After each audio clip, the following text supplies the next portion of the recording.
Mardi 3 mars 2020, première destination, le pays de la Teranga. Mauvaise nouvelle, le coronavirus s'invite au Sénégal, mais pas de panique, rassure l'enquête. Et le journal d'expliquer comment le Français vivant aux Almadies a été détecté.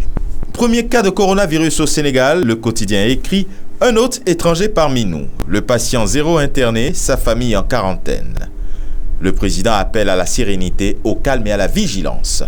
Même actualité avec le Sud Quotidien, propagation du coronavirus en Afrique, Dakar tombe. Dit le journal, au Togo avec liberté, diplomatie marque Vizy, l'autre ennemi de la démocratie dans le pays. Dit le journal. Et pendant ce temps, Togo Matin, lui, concernant la présidentielle et les résultats définitifs, se demande quels sont les délais légaux. Rentrée parlementaire au Gabon avec le quotidien L'Union. L'état de la société gabonaise, les difficultés que traverse celle-ci, ainsi que les préoccupations propres à leurs chambres respectives étaient hier au cœur des discours de rentrée des présidents de l'Assemblée nationale et du Sénat. Au Cameroun, massacre de Ngarbou avec le jour, pression pour une enquête impartiale. Emmanuel Macron a appelé Paul Biya comme promis à l'activiste Calibro Calibri. Le président français joint sa voix au concert d'appel à faire la lumière sur les tueries du 14 février dernier dans le Nord-Ouest. Actualité identique avec le quotidien Émergence, coup de fil de l'Elysée, les exigences d'Emmanuel Macron à Paul Biya. Et il est toujours question des relations entre le Cameroun et la France, mais cette fois-ci concernant les massacres perpétrés en Afrique. Et la France qui referme les archives qui la coincent, dit le journal.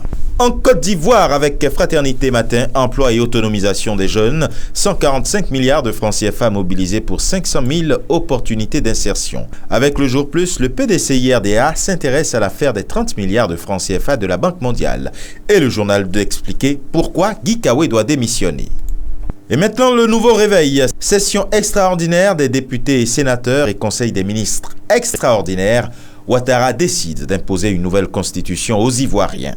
Et le sursaut, lui, de dire en sa manchette à travers la bouche d'Adjoumani Kwasi Kobena, le porte-parole du RHDP, que Soro est au cœur d'un complot visant à renverser les institutions. Au Bénin, avec Fraternité Matin, dépôt des dossiers pour les communales de 2020, la Sénat prête, les partis s'affairent. Et dématérialisation de l'état civil avec la nation, cap sur la phase décisive. Et maintenant, du côté du royaume chérifien avec le quotidien Le Matin, Sa Majesté le Roi préside la cérémonie de signature de la Convention de partenariat et de financement relative au programme de valorisation des activités économiques et d'amélioration du cadre de vie dans la Médina de Fès 2020-2021.